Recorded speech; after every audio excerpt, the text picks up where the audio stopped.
அனைவருக்கும் உற்சாகமான இனிய காலை வணக்கம். இன்றைய நாள் ஆகஸ்ட் 11, 2024 ஆடி 26ஆம் நாள் ஞாயிற்றுக்கிழமை. அனைவருக்கும் இன்றைய நாள் இனிமையான நாளாக அமைய டைகர் குடும்பம் சார்பாக வாழ்த்துகிறோம். வாழ்க்கை என்பது ஏற்றமும் இரக்கமும் நிறைந்த பயணம். சோகத்திலும் மகிழ்ச்சியிலும் நீ பக்குவப்படுகிறாய். உன்னை நம்பு, உன்னால் முடியும். நீ ஒரு வெற்றியாளன். இன்றைய நிகழ்வில் டைகர் விஷன் மிஷன் கூறுவதற்கு டைகர் மணிகண்டன் ஃப்ரம் சிவகங்கை அவர்களை அன்போடு அழைக்கிறோம். நன்றி tiger Jayanthi Maharaj. Tiger vision மனம், புத்தி, உடல் மூன்றும் சமநிலையில் இருந்தால் வாழ்க்கை பிரகாசிக்கும். டைகர் மிஷன் ஒரு தனி மனிதனின் தொடர்ச்சியான ஆரோக்கியமும் பொருளாதாரமும் இவ்வுலகை மாற்றும். நன்றி. நன்றி டைகர் மணிகண்டன். டைகர் இறைவணக்கம் கூறுவதற்கு டைகர் அகிலா கோபிநாத் ஃப்ரம் விருதுநகர் அவர்களை அன்போடு அழைக்கிறோம். நன்றி டைகர் ஜெயந்தி மகராஜ். டைகர் இறைவணக்கம்.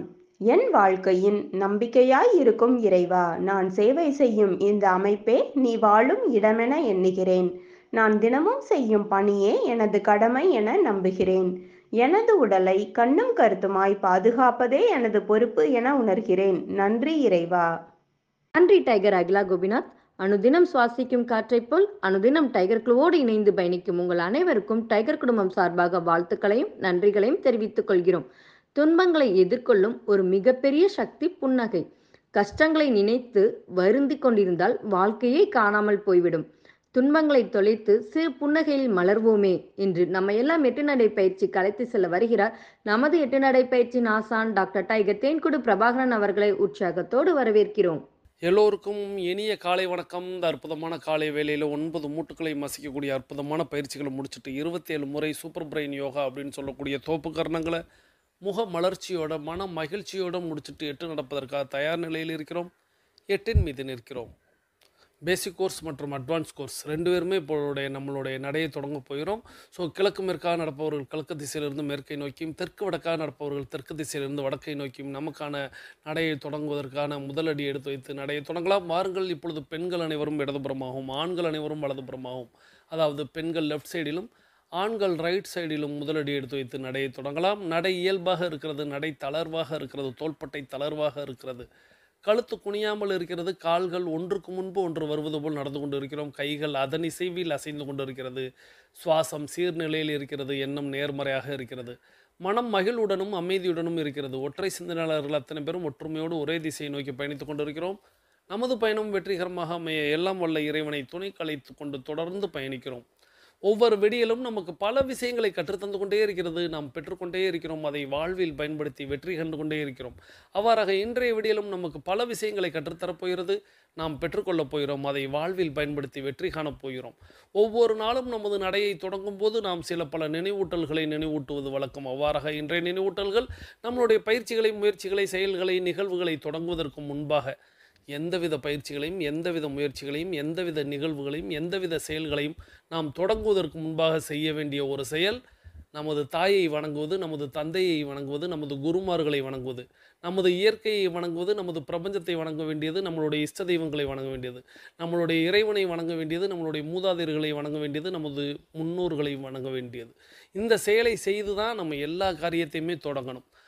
நிச்சயமாக நீங்கள் நல்லா இருக்கணும் அப்படின்னு ஆசைப்படுற ஒரு ஜீவன் இந்த உலகத்தில் உண்டென்றால் அது உங்களுடைய தாய், தந்தை, குருமார்கள், இயற்கை, இறைவன், பிரபஞ்சம், இஷ்ட தெய்வங்கள், மூதாதையர்கள், முன்னோர்கள். இவங்க தான் நீங்கள் நல்லா இருக்கணும்னு நினைக்கிறவங்க. கூடுதலாக உங்களுடைய தனிப்பட்ட ஒரு பட்டியல் இருக்கலாம். இன்னும் இவங்கெல்லாம் என் மேலே எப்பொழுதுமே நம்பிக்கையானவர்கள், என்னை வாழ்க்கையில் வெற்றி பெற எனக்காக உறுதுணையாக இருப்பவர்கள், நீங்கள் இன்னும் சில பேரை சேர்த்து வச்சுருக்கீங்க அப்படின்னா அவர்களையும் நீங்கள் இந்த பட்டியலில் இணைத்து வைத்து அவர்களிடம் நன்றி கூறி மானசீகமாக நன்றி கூறுங்க. சில நேரங்களில் சிலருக்கு தாய் இருக்கலாம், சிலருக்கு தந்தை இருக்கலாம், இல்லை இல்லாமலும் இருக்கலாம். அப்போது நம்ம அவர்களை மானசீகமாக வணங்க வேண்டும். அவர்களின் முகத்தை நமது அகக்கண்ணில் கொண்டு அவர்கள் நம்மை பார்த்து சிரிப்பது போல, புன்முறுவல் பூப்பது போல நமது அகக்கண்ணில் நாம் அவர்களை கவனிக்க வேண்டும். அவர்களுடைய ஆசி, நமக்கு பரிபூர்ண ஆசி நமக்கு கிடைத்து விட்டதாக எண்ணி அவர்களுக்கு நன்றி கூறி அவர்களிடம் நாம் அருளாசி பெற்று நமது பயிற்சிகளை, முயற்சிகளை, நிகழ்ச்சிகளை, செயல்களை தொடங்கினோமானால் அது வெற்றியில் நிறைவடையும். எந்த செயலையும் செய்வதற்கு முன்பாக நீங்கள் இந்த செயலை செய்து தொடங்குங்கள். அது வெற்றியில்தான் நிறைவடையும். எல்லாருக்கும் நான் இப்போ ஒரு குழந்தை பரீட்சை எழுத ஆரம்பிக்கிறதா, எழுதப் போகிறதா, எழுதுவதற்கு முன்பாக 1 நிமிடம் எடுத்துக்கொள்ளுங்கள். உங்களை நீங்கள் ஆசுவாசப்படுத்திக் கொள்ளுங்கள். சரியான நிலைக்கு உங்களுடைய எண்ணத்தை கொண்டு வாருங்கள். மற்றவர்களை எல்லாம் மனக்கண்ணில் கொண்டு வாருங்கள். நிச்சயமாக அன்றைய நிகழ்வு உங்களுக்கு அற்புதமாக நிறைவடையும். நீங்க படிக்க ஆரம்பிக்கிறீங்களா? மாலை நேரத்தில 6 மணிக்கு புத்தகத்தை எடுத்து வைக்கிறீங்களா? முதல்ல உங்களை ஒருநிலைப்படுத்துங்கள். உங்களுடைய மனதை ஆசுவாசப்படுத்துங்கள். அதன் பிறகு இவர்களை எல்லாம் அழையுங்கள். அழைத்து அவர்களிடம் அருளாசி பெற்று நீங்கள் உங்களுடைய படிப்பை தொடங்குங்கள். எதை செய்வதாக இருந்தாலும் அதுதான் நான் சொல்றேன். எந்த செயலை உணவு உண்ண நீங்க அமர்ந்திருக்கிறீர்களா? உணவை உண்ணப் போகிறீர்களா? இவர்களை அழையுங்கள். அவர்களிடம் அருளாசி பெற்று பயணியுங்கள். எந்த செயலை செய்தாலும், எதை தொடங்கினாலும், தொழில் செய்பவர்களாகட்டும் அல்லது சமையல் செய்பவர்களாகட்டும் அல்லது நீங்கள் எந்த விதமான செயல்களை தொடங்குவதற்கு முன்பாக நீங்கள் செய்ய வேண்டிய ஒரு செயல் வணங்குதல், நன்றி கூறுதல், அவர்களின் அருளாசியை பெறுதல்.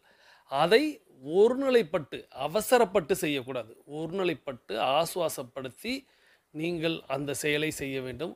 அவர்களின் முகங்கள் உங்களுடைய அகக்கண்ணில் தெரிய வேண்டும். உங்களுடைய தாய் அப்படின்னு சொல்லும்போது உங்களுடைய தாயின் முகம் உங்களுக்கு அகக்கண்ணில் தெரிய வேண்டும்.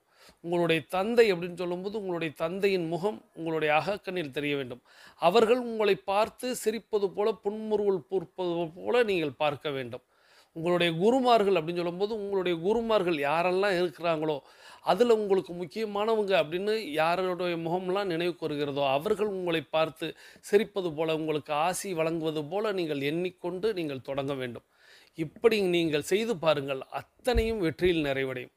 நாம் அதை மறந்துட்டு எங்கேயாவது போய் முட்டிக்கிட்டு இடிச்சுக்கிட்டு சிக்கிக்கிட்டு தவிக்கும் போது அவர்களை அழைக்கக்கூடாது. நிறைய நேரங்களில் இறைவனை எந்த இடத்துல எல்லாரும் யோசிப்பாங்க அப்படின்னா, எங்கேனும் ஏதேனும் ஒரு தடைகள் தடங்கல்கள் சிக்கல்கள் அப்படிங்கிற ஒரு சூழ்நிலை வரும்பொழுது தான் இறைவா காப்பாற்று அப்படின்னு சொல்லுவாங்க. அதே நேரத்தில் நான் சொல்லக்கூடிய இந்த வரிசைப்படி நீங்கள் வணங்கி நீங்கள் தொடங்குங்கள், அந்த சிக்கல் பிக்கலே வராது. உணவு உண்ணும்போது கூட சிக்கல்ங்கிறது விக்கல்ங்கிறது ஏன் வருகிறதுங்கிறத நீங்கள் புரிந்து கொள்ளணும். உணவு உண்ணும் மறந்துட்டு உணவு உண்ணும்போது இவர்களையெல்லாம் மறந்துட்டு உணவு உண்ண ஆரம்பிச்சுட்டு உணவு உண்ணும்போது கண்டதையும் பேசிட்டு தண்ணி தேவைப்படுகிறதுங்கிற மாதிரி ஒரு சூழலை உருவாக்கும் பொழுது ஆஹா அப்படின்னு தோணக்கூடாது. அதற்கு முன்பாகவே நாம் உணவருந்த உட்கார்ந்திருக்கிறோம். அமைதி நிலையில் நாம் இருக்க வேண்டும், ஒருநிலைப்பட வேண்டும். நமக்கு இந்த உணவு மருந்தாக போகிறது, அந்த மருந்தை நாம் உட்கொள்ளப் போகிறோம். ஆக அதை ருசித்து ரசித்து நம்ம உண்ணப் போகிறோம். இதற்கு உறுதுணையாக நீங்கள் எல்லோரும் இருக்க வேண்டும் அப்படின்னு நீங்கள் எண்ணிக்கொண்டு அந்த பயணத்தை தொடங்க வேண்டும். எல்லாவற்றிலும் நீங்கள் இந்த செயலை செய்து பாருங்கள், நிச்சயம் வெற்றியை தரும் அப்படிங்கிறத மட்டும் இன்னைக்கு இதன் வாயிலாக எடுத்துக்கொண்டு ஒவ்வொரு நாளும் நம்ம வெதுவெதுப்பான நீர் பருகிய பயிற்சிகளை தொடங்கி இருக்க வேண்டும். நமக்கு அருகில் எப்பொழுதுமே குடிநீர் இருந்தாக வேண்டும். நம்ம இணைத்து வைத்தவர்களுக்கும் நாம் இணைத்து வைத்தவர்களுக்கும் நன்றி கூறி வாழ்த்து கூறி அவர்கள் அவர்களது குடும்பம் மகிழ்ச்சியோடும் ஆரோக்கியத்தோடும் செல்வ வளங்களோடும் இருக்க வேண்டும் என்று அவர்களுக்கும் நம்மளது வாழ்த்துக்களையும் நன்றிகளையும் ஆசிகளையும் வழங்கிவிட்டு நமது ஆழ்மனதில் 3 கேள்விகளை எழுப்பி நாம் எதற்காக இப்பொழுது 8 நடை நடக்கிறோம், நாம் எதற்காக டைகர் குழுமத்தில் இணைந்து பயணிக்கிறோம், நாம் நமது இலக்கை நோக்கித்தான் பயணிக்கிறோமா, இந்த 3 முத்தான கேள்விகளை கேட்டு நமது பயணங்களை தொடங்க வேண்டும். ஸோ இது நினைவூட்டல்களில் ஒவ்வொரு நாளும் நினைவூட்டக்கூடிய நினைவூட்டல். இன்னும் எத்தனையோ நினைவூட்டல்கள் இருந்து கொண்டே இருக்கிறது. அதை நான் ஒவ்வொரு நாளும் அங்கே உங்களுக்கு சொல்லிக்கொண்டே வருவேன். இவ்வாறு தான் பயணிக்கணும். இன்றைக்கு ஞாயிற்றுக்கிழமை என்றாலே டைகர் குழுமத்தில் ஏதேனும் ஒரு புராண கதையை கேட்டுக்கொண்டே நடப்பது வழக்கம். வரலாற்று கதையாக இன்னைக்கு நம்ம கேட்க போயிடும். மற்ற நாட்களில் நம்ம வேறு வேறு விஷயங்கள் கேட்டுக்கிட்டு இருந்தாலும் ஞாயிற்றுக்கிழமைகளில் நம்ம கதை கேட்பது, முழுமையாக கேட்பது, அந்த கதையை வாழ்ந்து பார்ப்பது அப்படிங்கிற மாதிரி நம்ம செய்வோம். அந்த மாதிரி இன்றைய ஞாயிற்றுக்கிழமை அந்த கதை என்ன, அந்த கதை யாரை பற்றியது என்பது பற்றின ஒரு விஷயத்தை முதல் பகுதியாக, அதாவது வரலாற்று கதையின் முதல் பகுதியாக கேட்டுக்கொண்டே நடக்கலாம். வாருங்கள். உலகத்தையே தன்னுள் அடக்கிய ஒரு மாவீரனை பற்றி தான் பார்க்க போகிறோம். அக்காலகட்டத்தில் இவரின் பெயரை கேட்டாலே நடுங்காத மன்னர்கள் இல்லை என்று சொன்னால் அது மிகையாகாது. மாவீரன் அலெக்சாண்டர், அதுதான் அவரின் பெயர். நன்றி.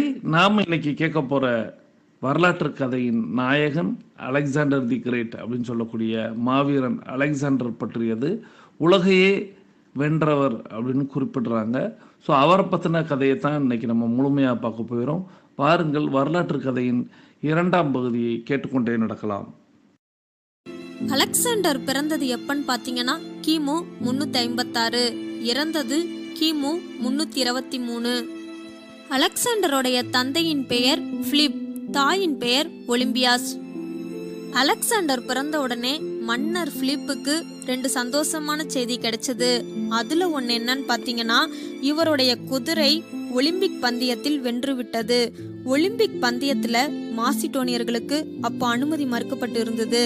மாசிடோனியர்களின் குதிரைகள் போட்டியில் கலந்து கொள்வதே பெரிய வெற்றி என்ற நிலை இருந்த அந்த காலகட்டத்தில் பிலிப்பின் குதிரை வெற்றி பெற்றதாக முதல் செய்தி வந்தது.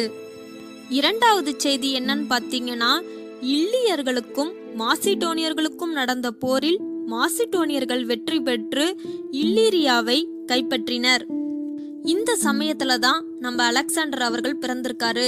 இதை கேட்ட மன்னர் பிலிப், இதோ உலகை ஆளப்போகும் ஒரு மாவீரன் எனக்கு மகனாக பிறந்து விட்டான் அப்படின்னு மகிழ்ச்சியில துள்ளி குதிச்சாரு. மன்னர் பிலிப் அலெக்சாண்டர் தன்னுடைய வாழ்க்கையில எப்படிலாம் இருக்கணும், எப்படிலாம் இருக்கக்கூடாது அப்படின்னு ஒரு கதை மூலியமா அழகா விளக்கம் கொடுத்திருக்காரு. அது என்னன்னு பாத்தீங்கன்னா, ஒரு செல்வந்தர் வீட்டு தொட்டியில ஆசையா பல்வேறு வகையான வண்ண வண்ண மீன்களை வளர்க்குறாரு. ஒரு நாள் அவரு வேறு ஊருக்கு குடிபெற வேண்டிய சூழ்நிலை ஏற்பட்டது. இந்த சூழ்நிலையில அந்த மீனை என்ன செய்வதுன்னே அவருக்கு தெரியல. அப்போ மீனை அருகில் உள்ள கடல்ல விட்டு செல்ல முடிவு செய்தாரு. அவரு நினைச்ச மாதிரியே அந்த மீனெல்லாம் கடல்ல விட்டுட்டாரு. அத்தனை மீன்களும் கடலுக்குள் பசியுடன் நீந்தியபடியே இருந்துச்சான். இந்த சமயத்துலதான் தொட்டி மீன் கடல் மீனை சந்திச்சிருக்கு. இந்த தொட்டி மீனை பார்த்து கடல் மீன் கேட்டுச்சான், ஏன் நீங்கள் முகம் வாடி இருக்கிறீர்கள்? எங்களுக்கு பசிக்குது, இன்னும் இறை கிடைக்கல அப்படின்னு தொட்டி மீன் சொன்னுச்சான்.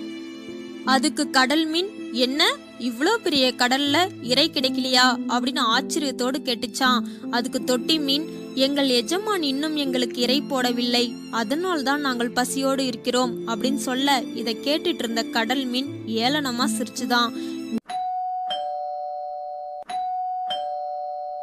நீங்கள் இப்போது வாழ்வது கடலில், இங்கு யாரும் வந்து இறை போட மாட்டார்கள், உங்களுக்கான இறையை நீங்கள் தான் தேட வேண்டும் அப்படின்னு சொன்னுச்சான். அலெக்சாண்டர் இறைக்காக காத்திருக்கும் தொட்டி மீனை போல் இல்லாமல் இறையை தேடிச் செல்லும் கடல் மீனை போல இருக்க வேண்டும் என்று கனவு கண்டவர் மன்னர் பிலிப். நீச்சல் கற்றுக்கொள்ள குளத்தில் இறங்கினால் நீச்சலும் கற்றுக்கொண்டு வரும்போது மீனுடன் வர வேண்டும். அப்படிப்பட்ட புத்தி சாதுரியமானவனாக அலெக்சாண்டர் இருக்க வேண்டும் என்று கனவு கண்டவர் மன்னர் பிலிப். மன்னர் பிலிப் தனது மகனுக்கு மிக பிரம்மாண்டமான பெயர் சூட்டு விழாவை ஏற்பாடு செய்றாரு. குழந்தைய பட்டு துணியில சுற்றியபடி மகாராணி ஒலிம்பியாஸ் நடந்து வராங்க. குழந்தைய வாங்கி உச்சி முகர்ந்த மன்னர் பிலிப் குழந்தையின் காதுல அலெக்சாண்டர் அலெக்சாண்டர் என்று 3 முறை கூறி குழந்தைக்கு பெயர் சூட்டுறாரு. குழந்தைய வானம் நோக்கி தூக்கி பிடித்து அலெக்சாண்டர் என்று அனைவரும் கேட்கும்படி கூறுறாரு. அலெக்சாண்டர் என்றால் தெய்வ திருமகன் என்று பொருள். நன்றி. தொடர்ந்து நம்ம அலெக்சாண்டர் தி கிரேட் அப்படின்னு சொல்லக்கூடிய மாவீரன் அலெக்சாண்டருடைய கதையை கேட்டுக்கொண்டிருக்கிறோம். அலெக்சாண்டர் பிறந்ததுல இருந்து அவர் வளரும் தருவாய் வரை இப்போ கூறி முடிச்சாங்க. அதாவது அலெக்சாண்டர் பிறந்தது கிமு 356, அந்த கிறிஸ்துவுக்கு முன் 356 ஆண்டுகளில் அவர் பிறக்கிறார். அந்த பிறக்கும் பொழுது அவருடைய தந்தையார் பெயர் 2ஆம் பிலிப் அப்படிங்கிறத குறிப்பிடணும். தாயாரின் பெயர் ஒலிம்பியஸ் அப்படிங்கிறதும். இந்த 2 நபர்களுக்கும் பிறந்த குழந்தையான அலெக்சாண்டர் பிறக்கும்போது ஒரு நற்செய்தி அந்த 2ஆம் பிலிப்புக்கு சேர்கிறது. என்ன அப்படின்னா, அது வரைக்கும் ஒலிம்பிக்கில் மார்சிடோனியர்களை சேர்க்கவே மாட்டாங்க அப்படிங்கிற ஒரு விஷயத்தில், சேர்த்தாலே ஒலிம்பிக்கில் கலந்துக்கிட்டாலே அது ஒரு பெருமைக்குரிய ஒரு விஷயமாக இருந்த கட்டத்தில் ஒலிம்பிக்கில் அவர்களுடைய குதிரை, மார்சிடோனியருடைய குதிரை வென்றது அப்படிங்கிற ஒரு வெற்றி செய்தி கிடைக்குது. ரொம்ப அகமகிழ்ந்து இருக்கிறார் இரண்டாம் பிலிப். அப்பொழுதே இன்னொரு செய்தியும் வந்து சேர்கிறது. இல்லியர்களிடமிருந்து இல்லீரியாவை வந்து வென்றது மார்சிடோனியர்களின் படை அப்படிங்கிற ஒரு செய்தி. ஸோ 2 இரட்டிப்பு செய்தி, வெற்றி செய்தி கிடைக்கிறது அலெக்சாண்டர் பிறந்த நேரத்தில். அப்பொழுது வந்து பிலிப் குறிப்பிடுகிறார், உலகையே ஆளக்கூடிய ஒரு அற்புதமான மாவீரன் இப்பொழுது தோன்றி இருக்கிறான், எனக்கு பிறந்திருக்கிறான் அப்படிங்கிற மாதிரி. ஸோ அதுக்கப்புறம் அவருடைய பெயர் சூட்டு விழா மற்ற விஷயங்களை எல்லாம் குறிப்பிட்டு ஒரு அற்புதமான கதையை ஒன்று குறிப்பிட்டாங்க. அலெக்சாண்டரை வளர்க்கும் பொழுது பிலிப் என்ன சொல்லி வளர்த்தார் அப்படிங்கிறதுக்கு. ஸோ தொட்டி மீனை வந்து கடலில் கொண்டு போய் விடும்பொழுது அந்த தொட்டி மீன்கள் வந்து கடலில் வந்து உணவு கிடைக்காமல் இருந்ததும் என்றும், அப்பொழுது கடல் மீன்கள் வந்து ஏன் என்னாச்சு, ஏன் சோகமாக இருக்கீங்கும்போது எங்களுடைய முதலாளி வந்து இன்னும் எங்களுக்கு வந்து எங்களுடைய எஜமானர்கள் வந்து எனக்கு இன்னும் இறை கொடுக்கவில்லை அப்படின்னு சொல்லும்போது அவைகள் சிரித்தனவாம். கடலில் உணவு நிறைந்திருக்கிறது, நீங்கள் தான் உங்களுக்கு தேவையான உணவை தேர்வு செய்து சாப்பிட வேண்டுமே ஒழிய உங்களுக்கு என்று ஒரு எஜமானர்கள் இங்கு கிடையாது, யாரும் உங்களுக்கு உணவளிக்க மாட்டார்கள் அப்படிங்கிறத. ஸோ அது மாதிரி இந்த உலகத்தை ஜெயிப்பதற்கு உன்னால் மட்டும்தான் முடியும் அப்படிங்கிற மாதிரி அவருக்கு தேவையான அத்தனை விதமான கல்விகளையும் போதனைகளையும் வந்து கற்றுக் கொடுத்தார். ஸோ ஒரு சிறு வயதிலேயே, ஒரு 12 வயதிலேயே கிட்டத்தட்ட எல்லா விதமான போர் வித்தைகளையும் கற்றுக்கொண்டு ஒரு 18 வயதில் படை தளபதியாக மாறி, 20 வயதில் அரசனாக மாறி, 32 வயதிற்குள்ளாக உலகத்தையே ஆண்ட ஒரு மாவீரன் அலெக்சாண்டர் அப்படிங்கிறவனுடைய கதையைத்தான் நம்ம வந்து இன்னைக்கு இன்னும் முழுமையாக பார்க்க போகிறோம். வாருங்கள், தொடர்ச்சியாக அலெக்சாண்டர் தி கிரேட்டின் 3ஆம் பகுதி, அதாவது வரலாற்று பகுதியோட 3ஆம் பகுதியை கேட்டுக்கொண்டே நடக்கலாம். வாருங்கள். அலெக்சாண்டருடைய தாய் ஒலிம்பியாஸ் கல்லானானும் கணவன் புல்லானானும் புருஷன் என்பது போல ஒரு சாதாரண பெண் கிடையாது. அவங்க ஒரு வீராங்கனை. பயம் என்றால் என்ன என்று கேள்வி கேட்கும் பெண். அவங்களுக்கு பொழுதுபோக்கு என்னன்னு பார்த்தீங்கன்னா பாம்புகள் வளர்ப்பது. நம் வீடுகளில் நாய் பூனை வளர்ப்பது போல அவங்களுக்கு பாம்பு வளர்ப்பதில் ஆர்வம் அதிகம். மன்னர் பிலிப்பும் ஒலிம்பியாஸும் அடிக்கடி சண்டை போட்டபடியே இருந்தாங்க. இருவரும் ஒருவருக்கொருவர் முரண்டு பிடித்தபடியே வாழ்க்கையை நடத்தி வந்தாங்க. அலெக்சாண்டர் பிறப்பை தவிர இருவரின் குடும்ப வாழ்க்கையிலும் குறிப்பிடும்படியாக எதுவுமே கிடையாது. இவங்க 2 பேருமே அலெக்சாண்டரை தன்னுடைய விருப்பப்படி தான் வளர்க்கணும் அப்படின்னு மாற்றி மாற்றி போட்டி போட்டாங்க. இதனால மன்னர் பிலிப் ரொம்பவே மன வருத்தத்தோடு இருந்தாரு. மன்னர் அலெக்சாண்டர் ஒரு மாவீரர் மட்டும் இல்ல, அவர் ஒரு சிறந்த அறிவாளி அப்படிங்கிறதுக்கு எடுத்துக்காட்டா ஒரு சுவாரஸ்யமான நிகழ்வை பார்க்கலாம். அப்போ அலெக்சாண்டரின் வயது 12. தெசாலி என்ற நாட்டை சேர்ந்த ஒருவன் பியூசிஃபேலஸ் அப்படிங்கிற ஒரு குதிரைய மன்னர் பிலிப்பிடம் விற்பதற்காக கொண்டு வந்தான். பியூசிஃபேலஸ் அப்படிங்கிற குதிரை யாருக்குமே அடங்கவே அடங்காதான். இதை அடக்க ஒரு மாவீரன் தான் பிறந்து வரணும் அப்படின்னு அவன் சொல்லிட்டு இருந்தான். இந்த குதிரையை பார்க்க வேண்டும் என்று மாசிடோனியா வீரர்கள் எல்லாமே ஆர்வம் கொண்டிருந்தாங்க. மாசிடோனியாவின் குதிரை வீரர்கள், குதிரை பயிற்சியாளர்கள், வீரர்கள், தளபதிகள், மன்னர் பிலிப் எல்லாருமே அங்க இருந்தாங்க. ஒலிம்பியாஸ், அலெக்சாண்டர் அனைவருமே அங்க வந்திருந்தாங்க. குதிரை அடக்கும் வித்தை அறிந்த அனைத்து வீரர்களுமே அங்க இருந்தாங்க. ஒவ்வொரு வீரரா களத்துல இறங்கி குதிரை அடக்க முயற்சி பண்ணாங்க. ஆனா அந்த முயற்சி எல்லாமே தோல்வியில தான் போய் முடிஞ்சுதான். இதெல்லாம் கவனிச்சிட்டு இருந்த அலெக்சாண்டர், தந்தையே நான் இந்த குதிரையை அடக்கட்டுமா அப்படின்னு கேட்க, இவருடைய துணிச்சல் மன்னர் பிலிப்புக்கு ரொம்பவே பிடிச்சிருந்துதான். அன்பு மகனே, எங்கே குதிரையை அடக்கு பார்க்கலாம் அப்படின்னு சொல்ல அலெக்சாண்டர் குதிரை பக்கமா போய் நின்னாராம். வீரர்களால் இந்த குதிரையை அடக்க முடியவில்லை என்றால் இந்த குதிரையை அடக்க வீரம் மட்டுமே போதாது, விவேகமும் வேண்டும் அப்படிங்கிறத உணர்ந்தாரு. இந்த குதிரை அடங்காமல் இருக்க என்ன காரணம் அப்படிங்கிறத ஃபர்ஸ்ட் யோசிச்சாரு. குதிரை சூரியனின் எதிர் திசையில் நின்றுள்ளது. குதிரை தனது பிரம்மாண்டமான நிழலை பார்த்து குதிரையே பயந்தது. குதிரையின் கண்களுக்கு தன்னை கண்ணங்கரிய ஒரு ராட்சச மிருகம் துரத்துவதைப் போல இருந்தது. இதனை அறிந்த அலெக்சாண்டர் சூரியனின் எதிர் திசையில் குதிரையை திருப்பினார். உடனே இந்த குதிரையோடைய கோபம் மெல்ல மெல்ல தணிந்து அமைதியானது. அலெக்சாண்டரின் வீரத்தை பாராட்டி பியூசிஃபேலஸ் பரிசாக வழங்கப்பட்டது. இந்த குதிரை அலெக்சாண்டருக்கு 6வது விரல் போல் இருந்தது. அது மட்டுமின்றி அலெக்சாண்டருடன் பல போர்களில் பங்கு பெற்றது. நன்றி. தொடர்ந்து நம்ம வந்து 3ஆம் பகுதியில் என்ன கேட்டோம் அப்படின்னா, 2ஆம் பிலிப்புக்கும் ஒலிம்பியாஸ்க்கும் பிறந்த அலெக்சாண்டருக்கு வந்து அந்த தாயார் ஒலிம்பியாஸ்க்கு வந்து ஒரு பழக்கம் உண்டு. பெட்டனிமலாக, அதாவது செல்லப்பிராணியாக, வளர்ப்பு பிராணியாக அவர்கள் வந்து பாம்புகளை வளர்ப்பார்கள் அப்படிங்கிற ஒரு குறிப்பை சொன்னாங்க. 2 நபர்களுக்கும் வந்து வேறு விதத்தில் வந்து அலெக்சாண்டரை தவிர வேறு அவர்களுக்குள்ள வந்து பெரிய பிணைப்புகள் எல்லாம் இல்லை அப்படிங்கிறதாங்க காரணம். 2ஆம் பிலிப்புக்கு வந்து ஒரு 8 மனைவிகள். அந்த 8 மனைவிகளில் ஒலிம்பியாஸும் ஒருவர். ஒலிம்பியாஸ் மட்டுமே தான் சட்டப்படி வாரிசை பெற்றெடுத்தவர். அப்படிங்கிறதுனால தான் அலெக்சாண்டர் வந்து அவருடைய குழந்தையாக வளர்க்கப்பட்டார் அப்படிங்கிறதையும், அலெக்சாண்டருடைய வளர்ப்பு அப்படிங்கிறது எப்படி போச்சு, எப்படி கல்வியெல்லாம் கொண்டு போனாங்க அப்படிங்கிற ஒரு விஷயத்தை எல்லாம் நம்ம வந்து ஏற்கனவே பார்த்தோம். ஃபியூசிபலஸ் வந்து எப்படி அலெக்சாண்டர்கிட்ட வந்து இணைந்தது அப்படிங்கிற அந்த ஒரு விஷயத்தை வந்து குறிப்பிட்டிருந்தாங்க. ஸோ அந்த குதிரை அலெக்சாண்டருடைய 12வது வயதுன்னு சொல்லியிருந்தாங்க. 10 வயதுன்னு நான் நினைக்கிறேன். அந்த தேச்சாலி அப்படிங்கிற அந்த நாட்டில் இருந்து ஒரு வணிகர் வந்து அந்த குதிரையை கொண்டு வருவார். அந்த குதிரையை பார்த்து குதிரையை வந்து அந்த ஒரு இடத்துல வச்சுருப்பாங்க. ஸோ இப்போ மன்னர் 2ஆம் பிலிப் வந்து பார்க்குறாரு. ஸோ அப்படி பார்த்து அந்த குதிரையை அடக்குவதற்கு வீரர்களை அனுப்பும் பொழுது வீரர்களிடம் வந்து பிடிகொடுக்கவே இல்லை குதிரை.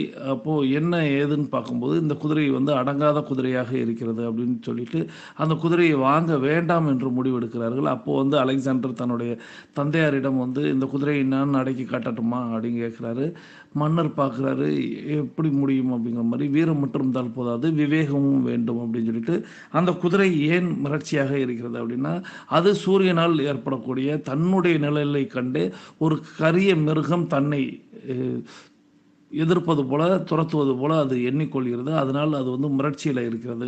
ஸோ சூரியனுக்கு எதிர் திசையில் அதை மாற்றி கட்டிவிட்டால் நிச்சயமாக பயப்படாதுன்னு அவர் வந்து கரெக்டாக அவரை யோசித்து அதே போல் குதிரையை வந்து மாற்று திசையில் கட்டி விடுகிறார். இப்பொழுது குதிரை அடங்கி விடுகிறது. இதை கண்ட மன்னர் 2ஆம் பிலிப் வந்து அந்த இடத்துல ஒரு விஷயத்தை குறிப்பிடுகிறார். மகனே, நீ கண்டிப்பாக இந்த உலகத்தை வெல்லப் போகிறாய். உன்னை பொறுத்த மட்டில் மார்சிட்டோனியா வந்து மிகச் சிறியது அப்படின்னு, தன்னுடைய நாடு வந்து உனக்கு ரொம்ப சின்னது அப்படின்ட்டு அந்த ஒற்றை விஷயத்தில், அந்த ஃபியூசிபலஸ் குதிரையின் அந்த ஒற்றை விஷயத்திலேயே முடிவெடுத்து விடுகிறார். ஸோ ஃபியூசிபலஸ் அப்படி தான் வந்து மன்னர் அலெக்சாண்டரிடம் இணைகிறது. அது வந்து அவருக்கு 6ஆம் விரலை போன்றது அப்படின்னு ஒரு செய்தியை வந்து சொன்னாங்க. கிட்டத்தட்ட நம்ம இந்திய மாகாணத்தில் பஞ்சாப் வரைய அந்த குதிரையில் தான் அவர் வந்து பயணம் செஞ்சார் அப்படிங்கிறதும், கிட்டத்தட்ட அந்த குதிரை வந்து ஒரு 30 வயதில் அதோடைய வயோதிகம் முடிவு அடைந்த தருணம் வரை வந்து அந்த குதிரை அவருடைய இருந்தது அப்படிங்கிறதும், அந்த குதிரையின் நினைவாக ஒரு நாட்டுக்கு கூட அவர் வந்து அவர் ஒரு நகரத்திற்கு கூட ஒரு பெயர் வச்சுருந்தார். ஃபியூசிபலா அப்படிங்கிற மாதிரி அந்த நகரத்திற்கு பெயர். அது இன்றைக்கும் வழக்கத்தில் இருப்பதாக வரலாறுகள் குறிப்பிடுகிறது. ஸோ அந்த மாதிரி ஃபியூசிபலஸ் வந்த கதையையும் நம்ம பார்த்தோம். தொடர்ச்சியாக நமது 8 நடையின் முதல் பகுதி முடிவுக்கு வருகிறது. வாருங்கள், நாம் அனைவரும் தொடங்கிய திசைக்கு வந்து விடலாம். நமக்கு அருகில் இருக்கக்கூடிய குடிநீரை எடுத்து நிறுத்தி நிதானித்து ரசித்து ருசித்து பருகிக்கொள்கிறோம். தண்ணீர் பருகுதல் என்பது ஒரு கலை என்பதை நாம் அறிவோம். தண்ணீர் பருகும் பொழுது நமது கவனத்தை நீரில் வைப்போம், நீரின் தன்மையில் வைப்போம், நீரின் சுவையில் வைப்போம்.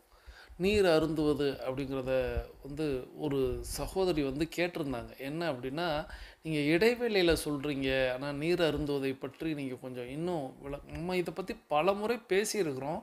இருப்பினும் இப்போ யூடியூப்பில் நம்ம வந்து பழைய ஆடியோக்களை தேடுவது அப்படிங்கிறதுலாம் இன்றைக்கி நிறைய பேருக்கு கொஞ்சம் கஷ்டமாக இருக்குது போல். சரி, அதை வந்து நாளைக்கு, ஏன்னா இப்போ நம்ம வந்து வரலாற்று கதை பார்த்து கொண்டிருக்கிறோம். ஸோ கதையை நம்ம முடிக்கணும். நாளைக்கு நம்ம கொஞ்சம் அதை விளக்கமாக பார்க்கலாம். தொடர்ந்து இப்போது தண்ணீர் பருகி முடிச்சிருப்பீங்கிறத நம்பிக்கையோடு இப்போ நமக்கு அருகில் இருக்கக்கூடிய மொபைல் ஃபோனை எடுத்து கமெண்ட் பண்ண போகிறோம். இன்றைக்கி நம்ம என்ன கமெண்ட் பண்ண போகிறோம் அப்படின்னா, இப்போது உங்களுடைய ஊர் இருக்கிறது அல்லவா, நீங்கள் வசிக்கக்கூடிய நகரமோ அல்லது உங்களுடைய கிராமமோ, அதற்கு ஒரு பேர் இருக்கிறது அல்லவா, அந்த பேருக்கான காரணம் உங்களுக்கு தெரியுமா? இப்போ உதாரணத்துக்கு சொல்லணும் அப்படின்னா, இப்போ நான் இருக்கக்கூடிய ஊர் அப்படிங்கிறது ராமநாதபுரம். இந்த ராமநாதபுரத்துக்கு சொல்லும் பொழுதே அதனுடைய பொருள் தெரியும். இருப்பினும் அதை பற்றி இன்னும் கொஞ்சம் விளக்கமாகவும் பேசலாம். நான் ஏற்கனவே சொன்னது போல் நேரம் அப்படிங்கிறது குறைவாக இருக்கிறதுனால இன்றைக்கி கேள்வி அப்படிங்கிறது, உங்களுடைய ஊரின் பெயர் காரணம் என்ன? ஒருவேளை உங்கள் ஊருக்கு ஒருவேளை உங்களுக்கு பொருள் தெரியலை அப்படின்னா அதை அப்படியே விட்டுட்டு வேறு ஏதேனும் ஊருக்கு பெயரின் காரணம் உங்களுக்கு தெரியுமா? வேறு ஏதேனும் எந்த ஊரை வேண்டுமானாலும் நீங்கள் சொல்லலாம். ஸோ அதை இன்றைக்கி நம்ம கருத்து பெட்டியில் பதிவிட்டு கொண்டு பேசிக் கோர்ஸில் இருக்கக்கூடியவங்களாம் அஃபர்மேஷன் விசுவலைசேஷன் செய்ய போகலாம்.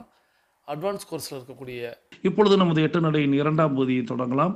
வாருங்கள், நமக்கான நேரம் தொடங்குகிறது. இப்பொழுது ஆண்கள் அனைவரும் இடதுபுறமாகவும் பெண்கள் அனைவரும் வலதுபுறமாகவும், அதாவது ஆண்கள் லெஃப்ட் சைடிலும் பெண்கள் ரைட் சைடிலும் முதலடி எடுத்து வைத்து நடையை தொடங்குகிறோம். நடை இயல்பாக இருக்கிறது, நடை தளர்வாக இருக்கிறது, தோள்பட்டை தளர்வாக இருக்கிறது, கழுத்து குனியாமல் இருக்கிறது, கால்கள் ஒன்றுக்கு முன்பு ஒன்று வருவது போல் நடந்து கொண்டு இருக்கிறோம். கைகள் அதன் இசைவில் அசைந்து கொண்டு இருக்கிறது. சுவாசம் சீர்நிலையில் இருக்கிறது, எண்ணம் நேர்மறையாக இருக்கிறது. ஒற்றை சிந்தனையாளர்கள் அத்தனை பேரும் ஒற்றுமையோடு ஒரே திசையை நோக்கி பயணித்துக் கொண்டு இருக்கிறோம். நமது பயணம் வெற்றிகரமாக அமைய எல்லாம் உள்ள இறைவனை துணை கலைத்துக் கொண்டு தொடர்ந்து நாம் பயணிக்கலாம். மாவீரன் அலெக்சாண்டரின் கதையை நம்ம கேட்டுக்கொண்டு இருக்கிறோம். இதுவரைக்கும் வாழ்க்கையில் நாம் வெற்றி பெற்றது, நம்ம அலெக்சாண்டருடைய வெற்றியை நம்ம பார்த்துக்கிட்டு இருக்கோம். நாம் வெற்றி பெற்ற ஒரு விஷயத்தை நம்ம நினைவில் கொள்ள வேண்டும். நாம் இந்த பிறப்பு எடுத்தது அப்படிங்கிறது தாயின் கருமுட்டையில் கோடிக்கணக்கான உயிர்களோடு உயிர் அணுக்களோடு சேர்ந்து நாமும் பயணித்தோம். அதில் முதல் வெற்றியை கண்டது நாம் தான் தாயின் கருமுட்டையை முதலில் அடைந்தோம். அதனால் 1000 பேரை வென்று நாம் முதல்லையே ஜனித்தோம் அப்படிங்கிறத தெரிந்து கொள்ள வேண்டும். ஸோ அப்படிப்பட்ட சாதனைக்குரியவர்கள் தான் நாம் நமது வலது கையை எடுத்து நமது மார்பின் மீது வைத்து அங்கே தட்டி கொடுத்து என்னால் முடியும், ஆல் இஸ் வெல் அப்படின்னு சொல்லுவாங்கள்ல சினிமாவில், அந்த இடம், அந்த மார்பில் நீங்கள் தட்டி கொடுத்து என்னால் முடியும், என்னால் முடியும், என்னால் முடியும்னு 3 முறை சொல்லிவிட்டு நாம் சாதிக்க பிறந்தவர்கள், ஜெயிக்க பிறந்தவர்கள், ஜெயித்து பிறந்தவர்கள் அப்படிங்கிறத எப்பொழுதுமே நினைவில் கொண்டு நாம் நம்மளுடைய விஷயங்களை தொடங்க வேண்டும். அப்படி வெற்றி கண்ட நாம் இப்போ நம்ம ஃபியூசிபலஸ் மன்னர் அலெக்சாண்டரோட இணைந்த கதை அப்படிங்கிறத கேட்டோம். தொடர்ச்சியாக நம்ம வரலாற்று பகுதியின் 4ஆம் பகுதியை கேட்டுக்கொண்டே நடக்க போகிறோம். வாருங்கள், மாவீரன் அலெக்சாண்டரின் கதையை கேட்டுக்கொண்டே நடக்கலாம். அலெக்சாண்டருடைய சிறிய வயது ஆசான் யாருன்னு பார்த்தீங்கன்னா லியோனிடஸ். அலெக்சாண்டர் ஒரு நாள் பூஜை செய்து கொண்டிருந்தாராம். தனது 2 கைகளிலும் சாம்பிராணியை அள்ளி அள்ளி போட்டாராம். பூஜை அறை முழுவதும் புகை மண்டலமா காட்சி அளித்துதான். அப்போது அங்கு வந்த லியோனிடஸ் அலெக்சாண்டரின் செயலை பார்த்து ஆத்திரமடைந்தாராம். மிகவும் விலை உயர்ந்த பொருளை ஏன் இப்படி வீணாக்குகிறாய்? எத்தனையோ மன்னர்களை வென்று உனது தந்தை கொண்டு வந்த சாம்பிராணி இது என்பது உனக்கு தெரியுமா? அதை ஏன் இப்படி வீணாக்குகிறாய்? நீ போரில் வென்று சாம்பிராணி கொண்டு வந்து அதை உன் இஷ்டப்படி வீணாக்கு. உனது தந்தை கொண்டு வரப்பட்ட சாம்பிராணியை கொண்டு சிக்கனமாக பூஜை செய். அலெக்சாண்டருடைய மற்றொரு ஆசிரியர் யாருன்னு பார்த்தீங்கன்னா அரிஸ்டாட்டில். அலெக்சாண்டர் அரிஸ்டாட்டிலை பற்றி தன் நண்பர்களிடம் என்ன சொல்லுவாரு அப்படின்னா, என் அன்பு தந்தை பிலிப் என்றால் அறிவுக்கு தந்தை அரிஸ்டாட்டில். பிலிப் என் வாழ்வை உறுதிப்படுத்துகிறார், அரிஸ்டாட்டில் என் நல்வாழ்வை உறுதிப்படுத்துகிறார் அப்படின்னு அவங்க நண்பர்கிட்ட சொல்லுவாராம். அலெக்சாண்டர் தன் தலையணை கடியில எப்பவுமே 2 பொருட்களை வச்சிருப்பாரு. அதுல ஒண்ணு என்னன்னு பாத்தீங்கன்னா அரிஸ்டாட்டிலால் திருத்தப்பட்ட இலியட் காவியம், 2வது போர் வீரனுக்கு எப்பொழுது வேண்டுமானாலும் தேவைப்படும் கட்டாரி. அலெக்சாண்டர் தன் நண்பர்களிடம் என்ன சொல்லுவாரு அப்படின்னா, தந்தையின் சொத்தில் அற்ப வாழ்வு வாழ்பவனாக இருக்க நான் விரும்பவில்லை. என் தந்தை என்னை பெற்றதால் புகழ் பெற வேண்டும், அதுதான் அவருக்கு பெருமை. அப்பாவி மகனாக இருக்க எனக்கு சிறிதும் விருப்பமில்லை.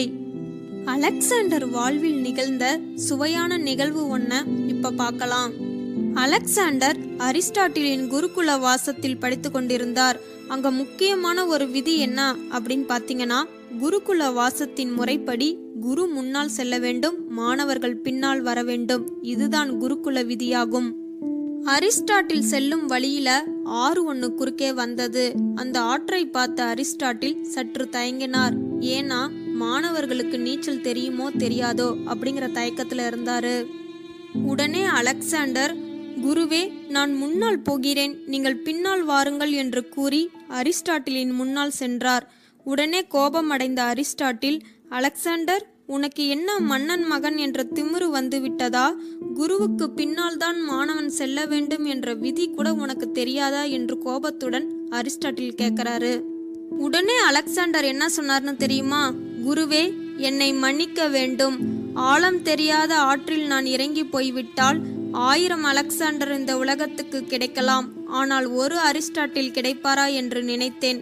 அதனால்தான் நான் முன்னால் சென்றேன். தவறு இருந்தால் மன்னித்து விடுங்கள் என்றார். மாணவனின் அறிவுத்திறனை எண்ணி மகிழ்ந்தார் அரிஸ்டாட்டில். நன்றி. தொடர்ந்து நம்ம அலெக்சாண்டரின் கதையை கேட்டுக்கொண்டிருக்கிறோம். அந்த அலெக்சாண்டரின் ஆசிரியர்கள் யார் அப்படிங்கிறத குறிப்பிட்டிருந்தாங்க. லியோனிடஸ் அப்படிங்கிற ஒரு முதல் ஆசிரியர். இவர் சாம்பிராணி புகைகளை நிறைத்து அவர் பூஜை செய்து கொண்டிருக்கும் பொழுது லியோனிடஸ் கண்டித்தார். உன்னுடைய தந்தையார் எல்லா நாட்டுகளையும் கைப்பற்றி சாம்பிராணிகளை கொண்டு சேர்க்க நீ அவைகளை அனைத்தையும் புகைத்து நீ செய்து கொண்டு இருக்கிறாய். அப்படி பார்த்தால் நீ போய் வெற்றி அடைந்து நீ கொண்டு வர வேண்டும் சாம்பிராணிகளை, அதன் பிறகு நீ பூஜை செய்ய வேண்டும்.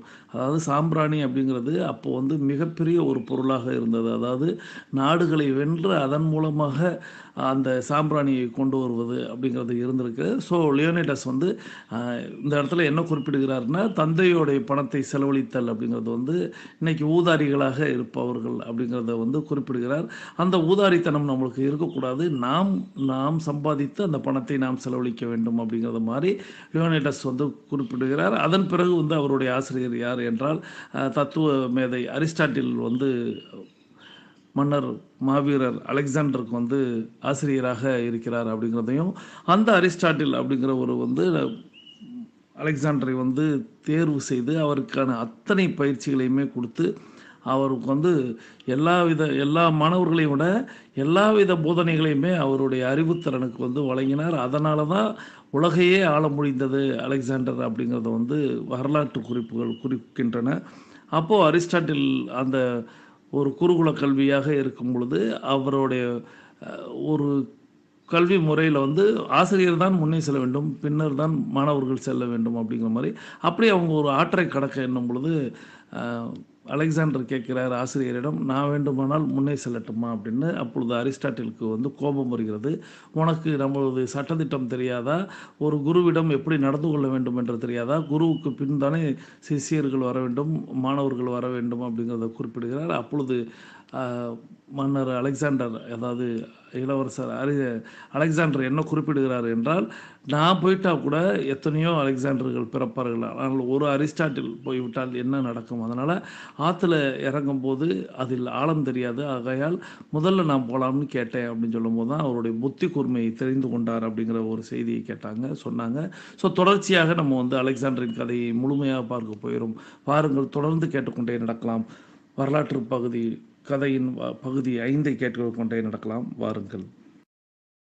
அலெக்சாண்டர் என்னதான் உலகத்தையே வென்றாலும் இவர் மிகவும் விரும்பிய நாடு எதுன்னு பாத்தீங்கன்னா இந்தியா. அதை தன்வசப்படுத்தணும் அப்படின்னு குறிக்கோளா வச்சிருந்தாரு. இதற்கு முக்கிய காரணம் யாருன்னு பாத்தீங்கன்னா அவங்க அப்பா. அலெக்சாண்டர் சிறுவனா இருக்கும் போதே அவரது தந்தை அவர் அழைத்து, மகனே இங்கே வா, இதுதான் உலக வரைபடம். உலக வரைபடத்தின் கிழக்கு திசை இது. இங்கே வளமான நாடு ஒன்று உள்ளது. அங்கு ராமாயணம், மகாபாரதம் போன்ற வீர காவியங்கள் உள்ளன. அவர்கள் நம்மை விட நாகரிகத்தில் தேர்ச்சி பெற்றவர்கள். அது மட்டும் இல்லாம அந்த நாட்டுல விலை உயர்ந்த மாணிக்கங்கள், வைரங்கள் கொட்டி கிடக்கின்றன. வற்றாத ஜீவ நதியான கங்கை அங்கே ஓடுகிறது. அந்த நாட்டுல மிக சிறப்பு வாய்ந்தவர்கள் மாமுனிவர்கள். என் அன்பு மகனே, அதை வெற்றி கொள்வது உன் தலையால் லட்சியமாக இருக்க வேண்டும். அந்த நாட்டு கலாச்சாரத்தை மேற்கு கலாச்சாரத்திற்கு மாசிடோனியர்களுக்கு அறிமுகம் செய். அது உன்னால் மட்டும்தான் முடியும். ஆம், திரைக்கடல் ஓடு, திரவியம் தேடு. இது மட்டும் இல்லாம அவரது தந்தை என்ன சொல்றாரு அப்படின்னா, பெரிதினும் பெரிதுகோள், உலகை வெல்லுவதற்கான போர் தொழில் பழகு அப்படிங்கிறாரு. பல நாடுகளை வென்ற அலெக்சாண்டர் இறுதியா தனது லட்சிய நாடான இந்தியாவை அடையறதுக்காக போறாரு. இந்தியாவுக்கு போன அலெக்சாண்டர் புருஷோத்தமன் அப்படிங்கிற ஒரு அரசன் கூட போர் புரிகிறாரு. எப்பவும் போல அந்த போர்ல அலெக்சாண்டர் வெற்றி அடைஞ்சிடறாரு. உடனே அந்த மன்னரை கூப்பிட்டு, உன்னை நான் எப்படி நடத்த வேண்டும் என்று நினைக்கிறாய் அப்படின்னு கேட்கிறாரு. அதுக்கு அந்த மன்னர், ஒரு போர் வீரனை போல நீ விரும்பியபடியே நடக்கும் அப்படின்னு சொல்லிட்டு அவருடைய நாட்டை அவர்கிட்டே கொடுத்துட்டு அவரை தன்னுடைய நண்பனாக்கிக்கிட்டாரு. என்னதான் அந்த போர்ல அலெக்சாண்டர் வெற்றி அடைஞ்சாலும் ஒரு மிகப்பெரிய இழப்பு ஒன்றை அவர் சந்திக்க நேர்ந்தது. என்னன்னு பாத்தீங்கன்னா, அவருடைய குதிரை மரணம் அடைஞ்சிருது. உடனே அந்த குதிரையின் நினைவா பியூசிஃபேலஸ் அப்படிங்கிற ஒரு நகரம் நிறுவுறாரு. அது மட்டும் இல்லாம நாயின் நினைவா கூட பெரிட்டாஸ் அப்படிங்கிற ஒரு நகரம் அமைச்சிருக்காரு. கிட்டத்தட்ட 10 ஆண்டு காலமாக போர் போர் போர் என்று போர்க்களத்தையே பார்த்த வீரர்கள் மிகவும் களப்படைஞ்சிடறாங்க. இதை புரிஞ்சுக்கிட்ட அலெக்சாண்டர், வாங்க நம்ம நாட்டுக்கு திரும்ப போலாம் அப்படிங்கிறாரு. உடனே வீரர்கள் எல்லாம் மகிழ்ச்சியில துள்ளி குதிக்கிறாங்க. இந்தியாவிலிருந்து தனது நாட்டுக்கு கிளம்பலாம் அப்படின்னு நினைத்த அலெக்சாண்டர் பாதி வழியிலேயே உடம்பு சரியாம போயிடுது. கடுமையான காய்ச்சல்ல அவதிப்படுறாரு. ஜூன் 28ஆம் தேதி அவருடைய நிலைமை ரொம்ப மோசமாயிடுது. உடனே தன்னுடைய அமைச்சரை கூப்பிட்டு, நீங்கள் எனக்கு ஒரு உபகாரம் செய்ய வேண்டும், என்னுடைய கல்லறையில் ஒரு வாசகம் பொறிக்க வேண்டும் அப்படிங்கிறாரு. இதோ இந்த கல்லறையில் உறங்குகிறானே அலெக்சாண்டர், அவன் உலகத்தை வென்றவன். ஆனால் அவன் இந்த உலகத்தை விட்டு போகும்போது ஒன்றும் கொன்று செல்லவில்லை என்ற வாசகத்தை பொறிக்க வேண்டும். அது மட்டும் இல்ல, அந்த வாசகத்திற்கு அடையாளமாக எனது 2 கைகளையும் வெளியில் இருக்கும்படி செய்யணும் அப்படிங்கிறாரு. நன்றி. தொடர்ச்சியா நம்ம மாவீரன் அலெக்சாண்டரின் கதையை கேட்டுக்கொண்டு இருக்கிறோம். அந்த கதையில அவர்கள் விடுபட்டு நேரடியாக மன்னராகவே சொல்லிட்டாங்க. 2ஆம் பிலிப் மன்னர் கிரீஸை ஆண்டு கொண்டிருந்த மார்சிடோனியா மன்னர் 2ஆம் பிலிப் அவருடைய காரியதரிசியை கொன்று விடுகிறார். இந்த கொன்ற செய்தி கேட்டு சுற்றியுள்ள நாடுகள் எல்லாம் ஒரு உள்நாட்டு புரட்சிக்கு தயாராகிவிட்டன. தேபஸ், ஏதென்ஸ், தேசாலி, திரிதிசிய அந்த மாதிரியான நாடுகள்லாம் ரெடி ஆயிடுச்சு புரட்சிக்கு. அந்த நேரத்தில் தன்னுடைய 20வது வயதில் அலெக்சாண்டர் அரசராக பொறுப்பேற்கிறார். 20 வயது இளைஞன் அப்படிங்கும்போது சுற்றியுள்ள படையும் சரி, மக்களும் சரி, குறுநில மன்னர்களும் சரி, எல்லாருமே சாதாரணமாக எடை போடுகிறார்கள். தாராளமாக எதிர்த்து போரிடலாம்ங்கிற மாதிரி நினைக்கிறாங்க. ஆனால் அப்பொழுது தான் அலெக்சாண்டர் தன்னுடைய வீரத்தையும் விவேகத்தையும் வெளிப்படுத்துகிறார். ஒவ்வொரு நாட்டையாக அவர் ஆட்சியை பிடிக்கிறார். வீரர்களை தேர்வு செய்கிறார். வீரர்களுக்கு ரொம்ப சிறப்பான பயிற்சி அளிக்கிறார். 3000 வீரர்களாக இருந்தவர்களை 30,000, 60,000 வீரர்களாக மாற்றக்கூடிய ஒரு அற்புதமான விஷயத்தை செய்கிறார். அதன் மூலமாக சுற்றி உள்ள அனைத்து நாடுகளையும் கைப்பற்றுகிறார். அப்பொழுது அவருடைய மன்னர் 2ஆம் பிலிப் அலெக்சாண்டர்கிட்ட குறிப்பிட்டிருந்தார் அப்படிங்கிற ஒரு செய்தியை சொன்னாங்க. என்ன அப்படின்னா, இந்தியா என்ற ஒரு நாடு இருக்கிறது. அந்த நாடு ஏன்னா அப்போ உலக வரைபடத்தை எடுத்து வச்சுக்கிட்டு காட்டியிருக்காரு. இங்கே இந்தியான் இருக்கு. ஸோ இந்தியாவில் மிகச்சிறந்த வளமையான நாடு அப்படிங்கிறதும், அங்கே வைரங்கள், வைடூரியங்கள்ங்கிறதும், புராணங்களும் நடந்த ஒரு நாடு. ஸோ நிறைய கலாச்சாரம் மிகுந்த ஒரு நாடு. அந்த நாட்டை நீ கைப்பற்றணும் அப்படிங்கிற மாதிரி அவர் குறிப்பிட்டதாக சொன்னாங்க. ஸோ அவர் இந்தியாவை நோக்கி பயணிக்கிறார். வரிசையாக ஆப்கானிஸ்தான், பாகிஸ்தான்ட்டு, ஈரான், யூரோப் எல்லா கண்ட்ரியும் அவர் ஆக்குப்பை பண்ணிக்கிட்டே வர்றாரு. எல்லாத்தையும் வெற்றி கொண்டுகிட்டே வர்றாரு. ஸோ சிந்து நதியை கடந்து இந்தியா அப்படிங்கிற அந்த நாட்டை அடைகிறார். இந்த இடத்துல தான் அவர் குறிப்பிட்டிருந்தாங்க மன்னர். சிந்து நதியை கடக்கும் பொழுது அவங்க சாதாரணமாக அந்த போரையெல்லாம் சொல்லிட்டு போயிட்டாங்க. அந்த இடத்துல தான் முதலாக அதுவரையே பாலைவனம் அப்படிங்கிறதும் மணல் சார்ந்த இடத்தையும் கடந்தவர்கள் முதலாக ஒரு இந்தியா அப்படிங்கிற ஒரு பசுமை நிறைந்த ஒரு நாட்டை பார்க்குறாங்க. அப்படி அவங்க பார்க்கும் பொழுது அந்த போர் வீரர்கள் அவ்வளோ ஒரு 30,000 40,000 போர் வீரர்களோடு அவங்க அந்த புருஷோத்தமன் மன்னரை போரஸ் மன்னன்கிறது பேராக வரும். புருஷோத்தமன் அப்படிங்கிறத குறிப்பிடுறாங்க. அந்த மன்னனை அவர் பஞ்சாப் அந்த இடத்துல ஆண்டு கொண்டு இருக்கக்கூடிய ஒரு மன்னனை எதிர்கொள்கிறார்கள். அப்பொழுது அவர்கள் ஆற்றை கடந்து அவைகளை எல்லாம் பார்த்து கொண்டிருக்கும் பொழுது நிலம் அதிர்கிறது அப்படிங்கிறத குறிப்பிட்டுருவாங்க, கதையில் வரும். ஸோ நிலம் அதிர்வு அப்படிங்கிறத கேட்கும்போது ஒருவேளை நிலநடுக்கம் ஏற்படுகிறதோ அப்படின்னு அலெக்சாண்டர் மற்றும் அவரது படை கொஞ்சம் அஞ்சுகிறார்கள். ஏன் அந்த நிலம் அதிர்ந்தது என்றால், கிட்டத்தட்ட 100க்கும் அதிகமான யானையை அதுவரை அவங்க பார்த்ததே இல்லை. யானைங்கிற ஒரு மிருகம் இப்படித்தான் இருக்கும் அப்படிங்கிறது கூட அவர்களுக்கு தெரியாது அப்படிங்கிறத வரலாற்றுல சொல்கிறாங்க. ஒரு தும்பிக்கையோடு ஒரு 4 தூண்களை உடைய கால்களை கொண்ட மிகப்பெரிய உடல்களை கொண்ட யானை பிளிரும் அந்த ஓசையை கண்டு அலறுகிறார்கள். அப்பொழுது அந்த யானையின் மீது 4 நபர்கள் அமர்ந்து போரிட வருகிறார்கள் அப்படிங்கிறத பார்த்து கொஞ்சம் அச்சம் கொள்கிறார்கள். ஆக்சுவலாக புருஷோத்தமன்கிட்ட வென்றாரா, பணிந்தாரா, இல்லை சூழ்ச்சி செய்தார்களா அப்படிங்கிறது இன்னும் குறிப்பில் வரலாற்றில் ஆய்வுகளில் தான் இருந்து கொண்டு இருக்கிறது. காரணம், வென்று அதே நாட்டை அவரிடம் ஒப்படைத்து சென்றார் அப்படிங்கிற செய்தி ஏன் வருகிறதுங்கிறத தான் எல்லாருமே கேள்வியாக கேட்குறாங்க. ஏன்னா எல்லாத்தையுமே ஆண்டுகிட்டு அப்படியே அவர் மீண்டும் வந்து அவருடைய தந்தையின் ஆசையான இந்தியாவை ஆள வேண்டும் என்பதை ஏன் விட்டு அவர் திரும்பினார் அப்படிங்கிறது ஒரு கேள்விக்குறியாகத்தான் வைக்கிறார்கள். ஸோ அந்த போரஸ் மன்னன் சொல்லக்கூடிய அந்த புருஷோத்தமனை அவர்கள் எதிர்கொள்ளும் பொழுது அவருடைய குதிரை கூட இறந்து விட்டது அப்படிங்கிறத சொன்னாங்க. ஸோ அந்த சிந்து நதி கரையில் தான் வந்து ஃபியூசிபலஸ்க்கான அந்த நதிக்கு இந்த பக்கமும் அந்த பக்கமும் 2 நாட்டுக்கு வந்து பெயர் வைக்கிறார் அப்படிங்கிறத வந்து சொன்னாங்க. ஸோ அதில் ஒரு இடம் வந்து இன்றைக்கும் நம்ம பாகிஸ்தானில் இருக்கக்கூடிய பஞ்சாப் மாநிலம் அப்படின்னு சொல்லக்கூடிய அந்த இடத்து பேர் வந்து கொடுத்துருக்காங்க. மாங் அப்படிங்கிறது அதோடைய பகுதி. ஸோ அது பேர் வச்சது அலெக்சாண்டர். அது இன்றைக்கும் வந்து இருக்கிறது அப்படிங்கிறத வரலாற்றில் குறிப்பிடுறாங்க. இப்போது அந்த போரஸ் மன்னன் அப்படின்னு சொல்லக்கூடிய அந்த புருஷோத்தமனை வந்து அவர்கள் வந்து சந்தித்து போரிட்டு அந்த போரில் யார் ஜெயிச்சாங்கன்னு தெரியல. ஆனால் ஒரு சூழ்ச்சியில் புருஷோத்தமனை கைது செய்தார்கள் அப்படிங்கிற மாதிரி தான் அந்த கதையை வரலாற்று சுவடுகளில் சொல்கிறாங்க. அப்படி சொல்லும்போது சரி போரஸ் மன்னனிடமே விட்டு விடலாம் அப்படிங்கிற மாதிரி விட்டுட்டு அதுவரை தான் பார்க்காத தோல்வியை கண்ட தன்னுடைய வீரர்கள் பயந்து நடுங்கிய அந்த யானைகளை கண்ட இந்த மக்களின் போர் தந்திரங்களை எல்லாம் அறிந்த அந்த வீரர்கள் எல்லாம் ஒரு பதட்ட நிலைக்கு மனம் பதைத்து போனார்கள். ஸோ அப்போ வந்து வாங்க நம்ம நாட்டை நோக்கி திரும்பிடலாம், எல்லாருக்குமே ஓய்வு அப்படிங்கிறது ஒன்று தேவைப்படுகிறது, கிட்டத்தட்ட 12 ஆண்டுகளாக நம்ம பயணித்திருக்கிறோம் அப்படின்னு சொல்லிட்டு எல்லாருமே திரும்பி போயிடுறாங்க அப்படிங்கிறத வந்து குறிப்பிடுறாங்க. ஸோ மார்சிடோனியாவை நோக்கி பயணிக்கிறார்கள்.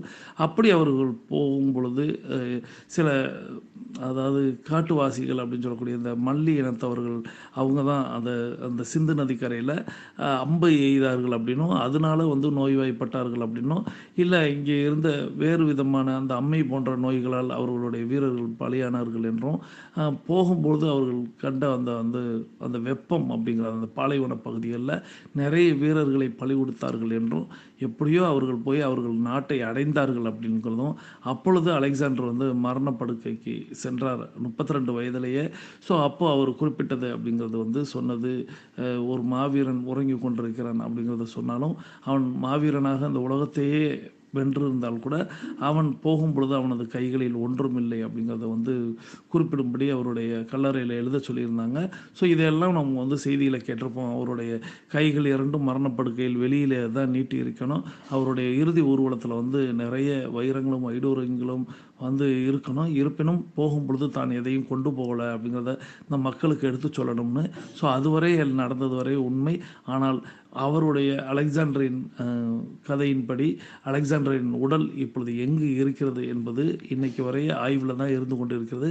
காரணம் இவைகளெல்லாம் சொன்னதெல்லாம் உண்மைதான், இவைகளெல்லாம் எழுதப்பட்டு தான் இருக்கிறது. ஆனால் அவரது உடல் புதைக்கப்பட்டதா எரிக்கப்பட்டதா எங்கே நடந்தது எதுவுமே யாருக்குமே தெரியல. காரணம் அப்பொழுது அலெக்சாண்டர் இறந்து விட்டார் என்பதை கேள்விப்பட்ட சுற்றி இருந்த மன்னர்கள் எல்லாம் வந்து அந்த உடலை கைப்பற்றுவதில் வந்து ரொம்ப முக்கியமாக இருந்தாங்க. காரணம் அந்த உடல் தன்னிடம் இருந்தால் அலெக்சாண்டரை வென்றவர்கள் நாங்கள் அப்படிங்கிறதா உலகையே வென்றவனை நாங்கள் வென்றோம் அப்படிங்கிற மாதிரி அந்த உடலை கொண்டு சென்றார்கள். ஆகையால் அந்த உடல் எங்கே இருக்கிறது அப்படிங்கிறது இது வரைக்கும் தெரியல. ஸோ உலகையே வென்ற அந்த மாவீரனுக்கு இந்த உலகத்தில் மண்ணில் எந்த இடத்துல அவர் புதை கொண்டு இருக்கிறார் என்ற செய்தி கூட யாருக்கும் தெரியாமல் போய்விட்டது அப்படிங்கிற ஒரு விஷயத்தை இந்த நேரத்தில் நான் குறிப்பிட்டு, ஸோ நாம் வந்து உலகத்தில் அலெக்சாண்டரிடம் இருந்து கற்றுக்கொள்ள வேண்டியது அப்படிங்கிறது அவரே கடைசியில் சொல்லிட்டு போனது.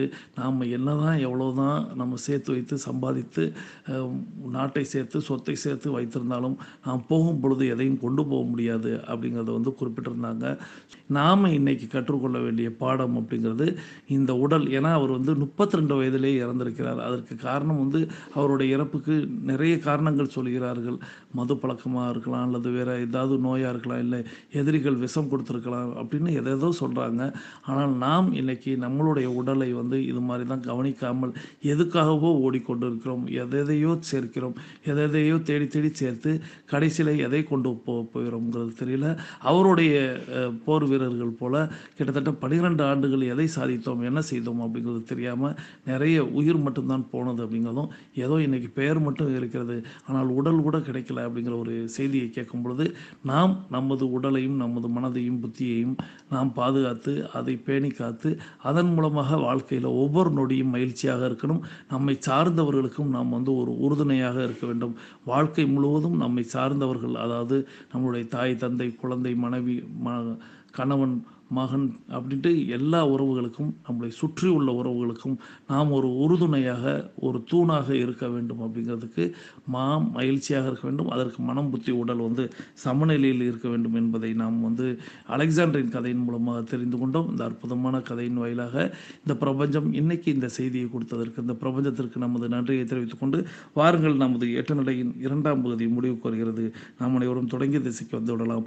கிழக்கு மேற்கா தொடங்கியவர்கள் கிழக்கு திசையிலும், தெற்கு வடக்கா தொடங்கியவர்கள் தெற்கு திசைக்கும் வந்து விடுகிறோம். நமது உள்ளங்கைகளை மடக்கி பறிக்கிறோம். இறுக்கமாக இருக்கிறது. விரல் நான்களை பறிக்கிறோம். சிவப்பண்ணத்தில் மாறி இருக்கிறது. சுவாசத்தை சோதித்து பறிக்கிறோம். 2வது நாசியிலும் சுவாசம் வரக்கூடிய இந்த வேளையில் நாம் கேட்பதையெல்லாம் கொடுப்பதற்கு பிரபஞ்சம் தயாராக இருக்கிறது.